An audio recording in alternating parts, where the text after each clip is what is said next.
Capítulo 1. La historia de la vaca. La historia cuenta que un viejo maestro deseaba enseñar a uno de sus discípulos la razón por la cual muchas personas viven atadas a una vida de conformismo y mediocridad y no logran superar los obstáculos que les impiden triunfar. No obstante, para el maestro, la lección más importante que el joven discípulo podía aprender era observar lo que sucede cuando finalmente nos liberamos de aquellas ataduras y comenzamos a utilizar nuestro verdadero potencial. Para impartir su lección al joven aprendiz, aquella tarde el maestro había decidido visitar con él alguno de los parajes más pobres de la provincia. Después de caminar un largo rato, encontraron el que debía ser el vecindario más triste y desolador de aquella comarca, y se dispusieron a buscar la más humilde de todas las viviendas. Aquella casucha a medio derrumbarse que se encontraba en la parte más distante de aquel caserío debía ser la más pobre de todas. Sus paredes milagrosamente se sostenían en pie, aunque amenazaban con derribarse en cualquier momento. El improvisado techo dejaba filtrar el agua y la basura y los desperdicios que se acumulaban a su alrededor daban un aspecto decrépito a la vivienda.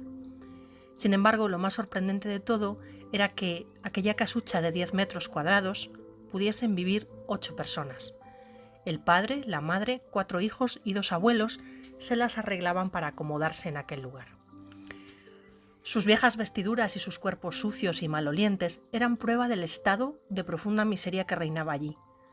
Sus miradas tristes y sus cabezas bajas dejaban ver que la inopia no solo se había apoderado de sus cuerpos, sino que había encontrado albergue en su propio interior. Curiosamente, en medio de ese estado de penuria y pobreza total, esta familia contaba con una posesión poco común en tales circunstancias: una vaca. Una flacuchenta vaca que, con la escasa leche que producía, proveía a aquella familia con el poco alimento de algún valor nutricional. Esta vaca era la única posesión material con que contaban y parecía ser lo único que los separaba de la miseria total. Y allí, en medio de la basura y el desorden, pasaron la noche el maestro y su novato discípulo. Al día siguiente, muy temprano y asegurándose de que no despertaban a nadie, los dos viajeros se dispusieron a continuar su camino. Salieron de la morada y antes de emprender la marcha, el anciano maestro le dijo en voz baja a su discípulo: «Es hora de que aprendas la lección que has venido a aprender». Después de todo, lo único que habían logrado durante su corta estadía era poder ver los resultados de una vida de conformismo y mediocridad, pero aún no estaba claro para el joven discípulo cuál había sido la causa que había originado tal estado de desidia. Esta era la verdadera lección, el maestro lo sabía, y el momento de aprenderla había llegado. Ante la incrédula mirada del joven, y sin que éste pudiese hacer nada para evitarlo, súbitamente el anciano sacó una daga que llevaba en su bolsa y de un solo tajo degolló a la pobre vaca, la cual se encontraba atada a la puerta de la vivienda. «¿Qué has hecho, maestro?», dijo el joven con voz angustiada, buscando no despertar a nadie. «¿Qué lección es esta que amerita dejar a esta familia en la ruina total? ¿Cómo has podido matar a esta pobre vaca que representaba la única posesión con que contaba esta familia?». Inmutado por el estado de angustia de su joven discípulo y haciendo caso omiso a sus interrogantes, el anciano se dispuso a continuar la marcha. Así pues, dejando atrás la macabra escena, maestro y discípulo partieron, con aparente indiferencia del primero, por la suerte que podía correr esta pobre familia ante la pérdida de su única posesión. Durante los días siguientes, una y otra vez, el joven era asaltado por la nefasta idea de que sin aquella vaca la familia seguramente moriría de hambre. ¿Qué otra suerte podían correr después de haber perdido su única fuente de sustento? La historia cuenta que un año más tarde, los dos hombres decidieron regresar nuevamente por aquel lugar para ver qué suerte había corrido aquella familia. En vano buscaron la humilde posada. El lugar parecía ser el correcto, pero donde un año atrás se encontraba la humilde vivienda, ahora se levantaba una casa grande que daba la apariencia de haber sido construida recientemente. Se detuvieron por un momento para observarla desde la distancia y asegurarse que estaban en el mismo lugar.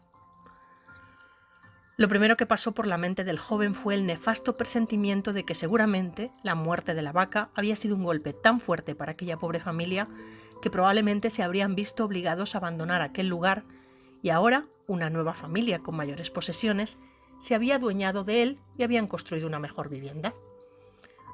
¿A dónde habría ido a parar aquel hombre y su familia? ¿Qué habría sucedido con ellos? ¿Cómo se alimentaban los niños ahora que no contaban con la leche de aquella vaca? Quizás la pena moral había sido suficiente para doblegarlos. Todo esto pasaba por la mente del joven discípulo, mientras que, vacilante, se debatía entre acercarse a la nueva vivienda e indagar por la suerte de los antiguos moradores o continuar el viaje y evitar confirmar sus peores sospechas. ¿Cuál sería su sorpresa cuando del interior de aquella casa salió el mismo hombre que un año atrás les diera posada en su vivienda? Pero esta vez su aspecto era totalmente distinto. El brillo en sus ojos, su cuerpo aseado y su amplia sonrisa daban muestra de que algo significativo había sucedido. El joven no podía dar crédito a lo que veía en sus ojos. ¿Cómo es posible? ¿Qué sucedió aquí?, preguntó notablemente sorprendido.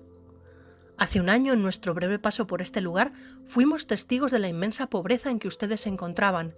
¿Qué ocurrió en este lapso de tiempo para que esto cambiara? Ignorante del hecho de que el discípulo y su maestro habían sido los causantes de la muerte de su vaca, el hombre relató cómo, coincidencialmente, el mismo día de su partida, algún maleante, envidioso de su vaca, había degollado salvajemente al pobre animal. El hombre continuó relatándole a los dos viajeros cómo su primera reacción ante la muerte de la vaca había sido de desesperación y angustia. Por mucho tiempo la poca leche que producía la vaca había sido su única fuente de sustento. Más aún, el poseer esta vaca les había ganado el respeto de sus menos afortunados vecinos, quienes seguramente envidiaban no contar con tan preciado bien. Sin embargo, continuó el hombre, poco después de aquel trágico día, nos dimos cuenta que a menos que hiciéramos algo, muy probablemente nuestra propia supervivencia estaría en peligro. Necesitábamos comer, debíamos buscar otras fuentes de alimento para nuestros hijos, así que limpiamos el patio de la parte de atrás de la casucha, conseguimos algunas semillas y decidimos sembrar vegetales y legumbres con los que pudiésemos alimentarnos. Después de algún tiempo, notamos que la improvisada granja producía mucho más de lo que necesitábamos para nuestro propio sustento, así que comenzamos a venderle a nuestros semillos, a nuestros vecinos, algunos de los vegetales que sobraban, y con ese dinero compramos semillas. Poco después vimos que nos sobraba suficiente de lo que cosechábamos como para venderlo en el mercado del pueblo. Así lo hicimos y por primera vez en nuestra vida pudimos tener dinero suficiente para comprar mejores vestidos y arreglar nuestra casa. De esta manera, poco a poco, este año nos ha traído una vida nueva. Es como si la trágica muerte de nuestra vaca hubiese abierto las puertas a una nueva esperanza. El joven, quien escuchaba atónito la increíble historia, entendió finalmente la lección que su sabio maestro buscaba enseñarle. Era obvio que la muerte de aquel animal había sido el principio de una vida de nuevas y mayores oportunidades. El maestro, que había permanecido en silencio prestando atención al fascinante relato del hombre, llamó al joven a un lado y le preguntó en voz baja: ¿Tú crees que si esta familia aún tuviese su vaca estaría donde está ahora? Seguramente no, respondió el joven. Sí, ¿ves? La vaca, fuera de ser su única posesión, era también la cadena que los mantenía atados a una vida de conformismo y mediocridad. Al no contar más con la falsa seguridad que les proveía el sentirse poseedores de algo, debieron tomar la decisión de esforzarse por buscar algo más. En otras palabras, dijo el chico, la misma vaca que para sus vecinos era una bendición, a ellos les daba la sensación de no estar en la pobreza total, cuando en realidad estaban viviendo en medio de la miseria.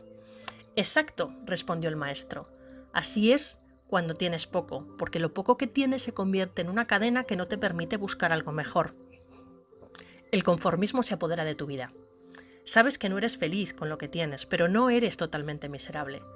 Estás frustrado con la vida que llevas, pero no lo suficiente como para querer cambiarla. ¿Te das cuenta de lo trágico de esta situación? Cuando tienes un trabajo que odias, con el cual no logras satisfacer tus necesidades económicas mínimas y el cual no te trae absolutamente ninguna satisfacción, es fácil tomar la decisión de dejarlo y buscar uno mejor. No obstante, cuando tienes un trabajo que no te gusta pero que suple tus necesidades mínimas, que te ofrece cierta comodidad pero no la calidad de vida que quieres para ti y tu familia, es fácil conformarte con lo poco que tienes. Es fácil caer presa del dar gracias ya que por lo menos cuentas con algo. Después de todo, Hay muchos que no tienen nada y ya quisieran poder contar con el trabajo que tú tienes. Esta idea es una vaca, y a menos que te deshagas de ella, no podrás experimentar un mundo distinto al que has estado viviendo. Estás condenado de por vida a vivir víctima de limitaciones impuestas.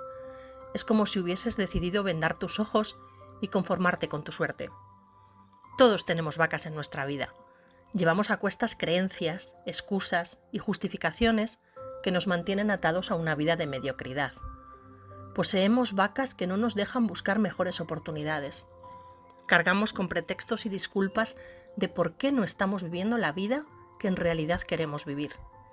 Nos damos excusas que ni nosotros mismos creemos y que nos dan un falso sentido de estar bien, cuando frente a nosotros se encuentra un mundo de oportunidades por descubrir, oportunidades que solo podremos apreciar una vez hayamos matado nuestras vacas. ¡Qué gran lección!, se dijo a sí mismo el joven discípulo. Inmediatamente pensó en sus propias vacas, en aquellas limitaciones que él mismo se había encargado de adquirir a lo largo de su vida. Prometió liberarse de todas ellas, que lo habían mantenido atado a una vida de mediocridad y le habían privado de utilizar su verdadero potencial. Indudablemente, aquel día marcaría el comienzo de una nueva vida, una vida libre de vacas.